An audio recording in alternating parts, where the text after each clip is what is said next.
नमस्कार। देखते हैं, दो हमको वेक्टर सदिश दिए गए हैं ए और बी। इसका अदिश गुणनफल ज्ञात करना है हमको। वेक्टर ए का मान दिया है 2i plus 3j plus 4k plus के। बी इक्वल टू है 3i plus 4j plus 2k। अब इसका अदिश गुणनफल ज्ञात कीजिए। मतलब हमको क्या करना है, देखिए, वेक्टर ए डॉट प्रोडक्ट करना है वेक्टर डॉट बी। ये होता है ए बी कॉस थीटा। ये याद रखिएगा, ए बी कॉस थीटा। मतलब दोनों सदिश के बीच का जो कोण है वो हम यहाँ पर रखेंगे थीटा की वैल्यू। तो देखिए क्या करना है इसके लिए। पहले आपको एक एग्जांपल दिखा देता हूँ। मान लीजिए 2i और 3i, इसका मल्टीप्लाई करना है हमको, डॉट प्रोडक्ट करना है। तो ये क्या होगा, 3 दूनी 6 हो जाएगा। ए और बी, ए की वैल्यू 2, बी की वैल्यू 3, 6 हो गया। कॉस थीटा आई एक ही अंश के। ये देखिए, ये बना दिया मैंने, एक ग्राफ बना रहा हूँ आपको अंश दिखाने के लिए। मान लीजिए इस दिशा में क्या है, प्लस आई, इसमें जे और के कैसे है, ऐसे इसके लंबवत है। ठीक है, इसके लंबवत के है। तो आई और जे इसके बीच में कितना अंश बन रहा है, 90 अंश।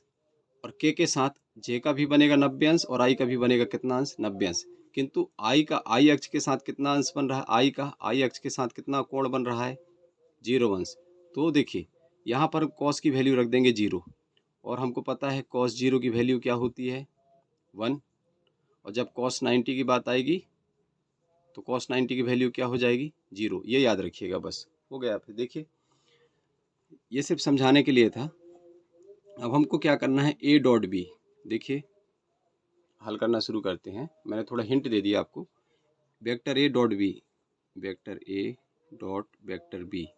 तो वेक्टर ए का मान रखिए पूरा, ए के स्थान पर कितना दिया है, 2i प्लस 3j प्लस के।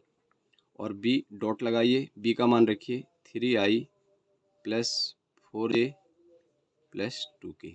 अब देखिए क्या करना है, पहले इसका 2i का हम इस पूरे के साथ मल्टीप्लाई करेंगे, गुणा करेंगे, फिर चिन्ह लगाएंगे, फिर इसका इस पूरे के साथ। इसी तरीके से इसको हल करना है हमको। एक बार में ही आपसे आने लगेगा, देखिएगा ध्यान से। 2i लिखा है, 2i उठाया, दूसरे पद को, ये जो दूसरा कोष्टक है, सेम टू सेम उतार लीजिए।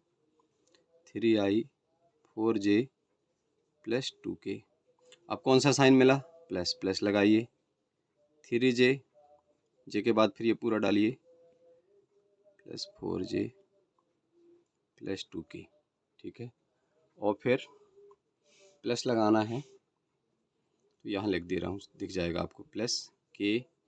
और इस पूरी को रखिए, 3i 4j प्लस 2k। अब क्या करेंगे अगले स्टेप में, देखिए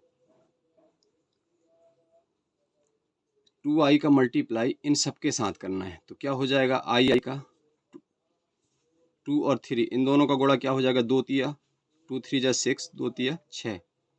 आई के बीच में कौन सा कोण बनेगा, आई का आई अक्ष के साथ 0 अंश। तो 6 लिखेंगे और क्या लिख लेंगे, कॉस 0 अंश।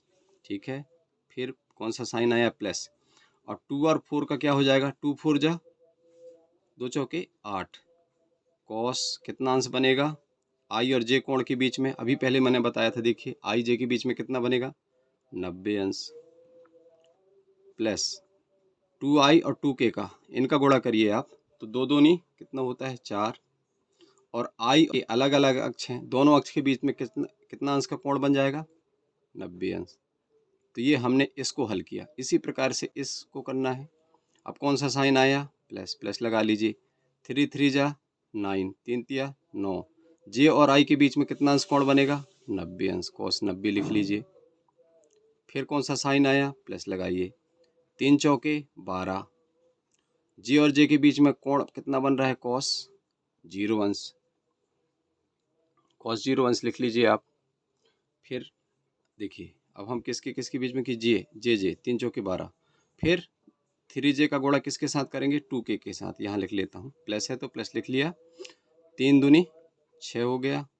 जे और के बीच में कितना अंश का कोण बनेगा, अलग अलग अक्ष हैं तो 90 अंश। अब ये बचा, माने कितने पद तैयार होंगे, 1 2 3, देखिए 1 2 3, इसके गुणा किए 1 2 3, 1 2 3, 6 पद हो गए। अब इसके 3 और आ जाएंगे। देखिए के और आई का गुणा करेंगे आप, के का गुणांक कितना है, कुछ नहीं लिखा है, मतलब क्या है, 1 है। 1 का गुणा 3 के साथ करेंगे, 3 के साथ, तो 3 1 जा 3, यानी 3 एकम 3। के और आई के बीच में कितना अंश का कोण बनेगा, अलग अलग अक्ष है, के अलग अक्ष है, आई अलग है, मतलब कितना अंश बनना है, 90 अंश, कॉस 90 अंश। फिर देखिए इधर प्लस है इधर प्लस है, इसमें तो सारे प्लस हैं, प्लस ही लगाते चलिए। फिर के का गुणांक 1, इस 4j का गुणांक 4, 4 एकम 4।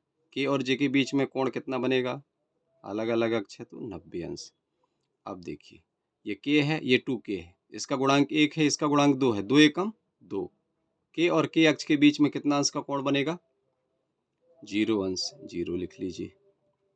अब देखिए आपको मैंने बताया था cos 0 की वैल्यू क्या होती है, 1, और cos 90 की वैल्यू 0। इधर ही लिख देता हूँ। देखिए चूंकि आप देखेंगे, याद रखने के लिए भी लिख रहे हैं, cos 0 की वैल्यू होती है 1 और cos 90 की वैल्यू होती है 0।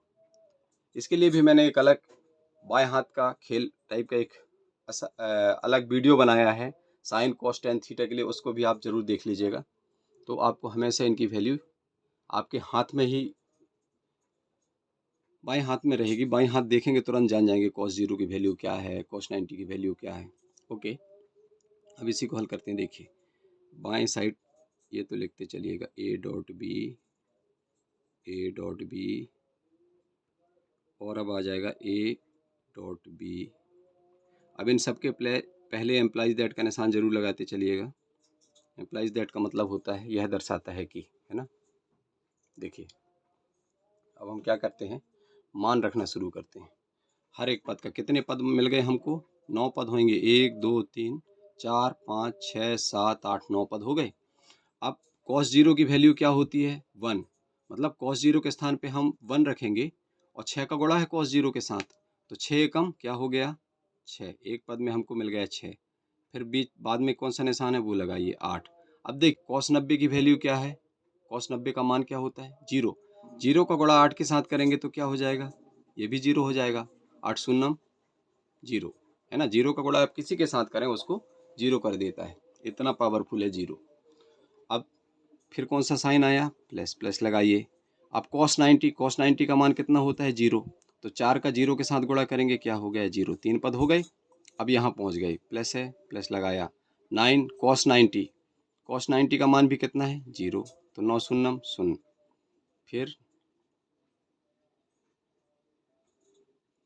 ये आया, देखिए 12 cos 0 का मान कितना रखेंगे 1, और 1 का गुणा 12 के साथ करेंगे तो क्या हो जाएगा 12 एकम 12। फिर आ गया साइन ये वाला। अब यहाँ हल करेंगे, 6 cos 90 लिखा है ना, 6 cos 90, तो cos 90 का मान कितना होता है 0, और 0 को गुणा 6 के साथ करेंगे तो क्या हो जाएगा 0। फिर ये प्लस लगाइए, 3 cos 90 का मान 0, फिर 3 का शून्य के साथ गुणा किया, 3 शून्यम शून्य। फिर देखिए 4 है, 4 cos 90 0 0, प्लस अब 2 cos 0 अंश, cos 0 अंश का मान कितना होगा 1, 2 और 1 का गुणा करेंगे 2 एकम 2। अब गिनिए कितने पद हैं, 1 2 3 4 5 6 7 8 9, 9 पद हैं। ये 9 पद थे, ये पद मिलाते चलिएगा ताकि किसी भी प्रकार से आपको बीच में कैलकुलेशन में मिस्टेक ना आए। अब देखिए अब कुछ नहीं बचा, अब सिंपल आपको जोड़ना है, सीधे देख रहे हैं, इससे प्लस ही प्लस है, तो सारे शून्य को आप शून्य को आपस में जोड़ेंगे, शून्य होगा, सारे शून्य मिला के 6 में जोड़ दीजिए इनको, कितना हो गया 6 लिख लेते हैं, इधर इधर तक का मैंने जोड़ दिया। अब धन 12, 12 में इतने सारे शून्य जोड़ दो, 3 शून्य जोड़ दिए 12, अब क्या बच गया धन 2। अब देखिए 12 और 6 कितने हो गए 18, 18 में 2 जोड़ दीजिए, कितना मिल गया हमको 20, 20 मिल गया। मतलब अदिश गुणनफल क्या आया, वेक्टर ए और बी जो दिए थे कितना आया हमको 20। क्या इधर आपको दिशा दिख रही है, आई जे के दिख रहे हैं क्या, नहीं, मतलब जब डॉट प्रोडक्ट होता है, मतलब हिंदी में बोल देते हैं अदिश गुणनफल, जब सदिशों का अदिश गुणनफल किया जाता है तो दिशाएं क्या होती हैं गायब हो जाती हैं, दिशाएं हट जाती हैं। तो जो गुणनफल आता है आंसर जो आता है वो कौन से क्वांटिटी में आता है, स्केलर में, माने अदिश राशि में। ठीक है, अब लिख दीजिए आप answer dot product A dot B, vector A dot B बराबर हमको क्या मिला 20 हो गया। बस यही आंसर है, बस समझाने के लिए था, आपको ये बताना था कि जब डॉट प्रोडक्ट होता है तो दिशाएं हट जाती है। हमको जो क्वांटिटी मिलती है वो स्केलर मिलती है, माने अदिश राशि मिली, हमको 20 मिला जिसमें दिशा है नहीं है, है ना। ये हो गया, बिल्कुल सिंपल है। आप एक बार दो बार वीडियो को रिवाइज कर लीजिएगा और अपने से एक आध सवाल प्रैक्टिस करके देखिएगा, आपसे आने लगेगा। Okay, good luck.